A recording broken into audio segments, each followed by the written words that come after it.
The panther opened its bloody mouth and bit the boy, but to save the boy's life, because down below, a python has been salivating over him for a long time. Only by taking the boy to a safe place, he can survive in the forest. But the lone panther was clearly not fit to care for him, so he drops him off outside the wolf's den and leaves, but for the boy's safety. He doesn't go far. He hides in the bushes nearby. It wasn't long before a head emerged from the hole. A coyote was the first to spot him. The boy was covered in blood. The coyote looked worried, but his brothers were not so kind. They all looked fierce, smelling the blood.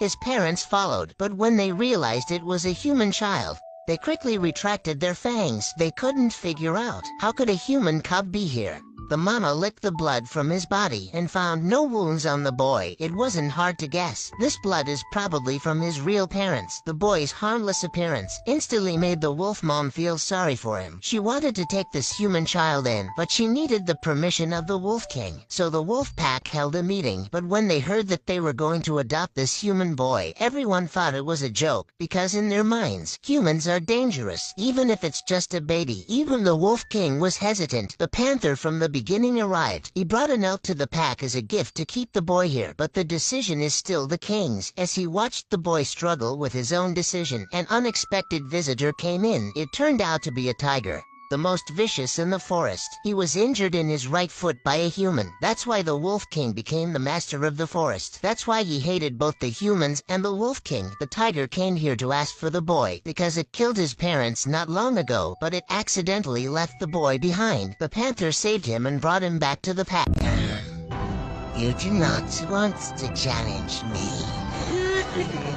When the Wolf King saw how arrogant the tiger was, he couldn't stand it any longer. He decided to adopt the boy and ordered the wolves to prepare for battle. Watching the wolves approaching and the two guardian beasts, the tiger knew he was outnumbered. He could only say that he would eat the boy one day. Then he left. These words were a challenge to the status of the Wolf King. He declared that from this day on, the entire clan would protect the human cub, and so it was. Under the protection of the Wolf King, the boy grew up in the forest. The Black Panther was his teacher. He taught him not only how to hunt, but also the law of the jungle. Whenever he hunted an animal, you must look them in the eye, so that their souls would not die alone. In addition, he had another teacher, the Black Bear. Unlike the panther, he was very strict. The scorpion crawls up to the boy's face and holds the needle up high, but the black bear would not allow the boy to move. It's a way for him to build up his concentration and courage. Don't look at the bear as strict in class, but when he looks at the boy's back after class, he always smiles with pride. He loves the student from the bottom of his heart, but because of his looks, the boy was not popular among the wolves. Only his parents,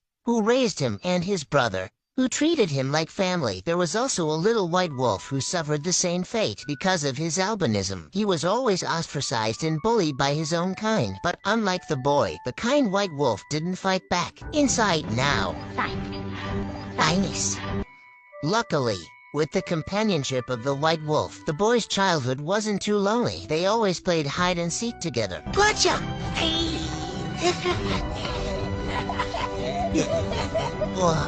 And so the two young hearts comforted each other in the forest. That day the boy was swimming. He suddenly spotted a tiger that hadn't been seen for a long time. He just licked the water and a lot of blood came out of his mouth. It must have hunted some other creature. The boy was shocked. He stuck his feet in the roots of a tree to prevent himself from floating up, but he spat out a series of blisters from holding his breath for too long. This attracted the attention of the tiger, so he stared at the water and wouldn't leave. The boy was about to lose his breath, but then the tiger turned around and left. After getting ashore, the boy ran as fast as he could, but there was a tiger's roar behind him. The tiger was really waiting in the dark. The boy ran away in a panic. He didn't have time to look at the road. He accidentally fell into a human trap. His scream spread throughout the forest, and the panther heard it. He rushed over to the boy. Luckily, the boy's body wasn't harmed. He was lucky to avoid the deadly spikes, but the tiger is prowling outside the cave. If he climbed up there,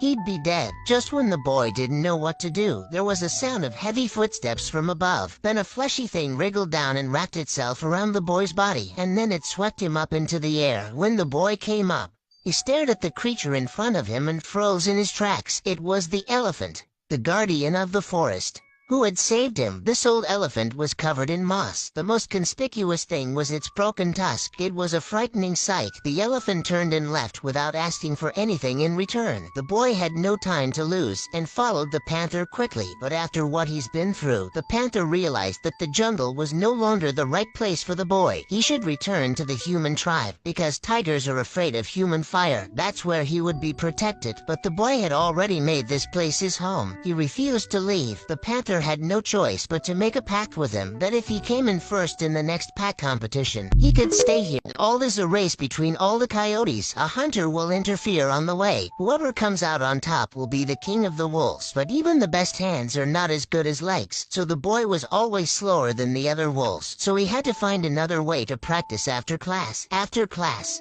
he find another way to practice over and over again, to use his hands to his advantage. Only the black bear who accompanied him knew how hard it was. Finally, the day of the competition arrived. This time, Mr. Panther was the hunter. Looking into his cold eyes, the boy was so nervous that his whole body was shaking. He knew this trial would not be easy. At the command of the Wolf King, all the wolves rushed forward. The weakest, White, was the first to be caught. The boy was no better. The Black Panther lunged straight at him. It was as if the boy was the only thing in his eyes. When they saw each other, he saw the killing intent in the panther's eyes.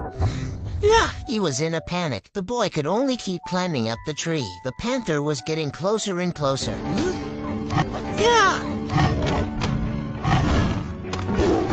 Luckily, with the advantage of his small size, he escaped from the gap. Then he follows the vines to the other side. Now, if he wants to win, he'll have to find another way. So the boy jumps off the cliff in a desperate attempt. Luckily, he managed to grab a branch. Then he slid down the pole. He took a shortcut. He soon caught up with the wolves. As he watched, the boy was the first to come. The black bear's face was full of wonder. But just as he was about to cross the finish line, a black shadow suddenly appeared. And that's how he ended up at the finish line. As the panther hissed at him relentlessly, the boy's eyes were filled with fear and resignation. Fear because he was shocked by the panther's ferocity, and resentment because it was obvious to everyone that the panther was targeting him. The boy, with tears in his eyes, complained to the black bear. The panther is helpless, but for the sake of the boy's safety, he had to be the bad guy. At this moment, the loss is already a fact. The black bear, as the referee, could not change it. In the end,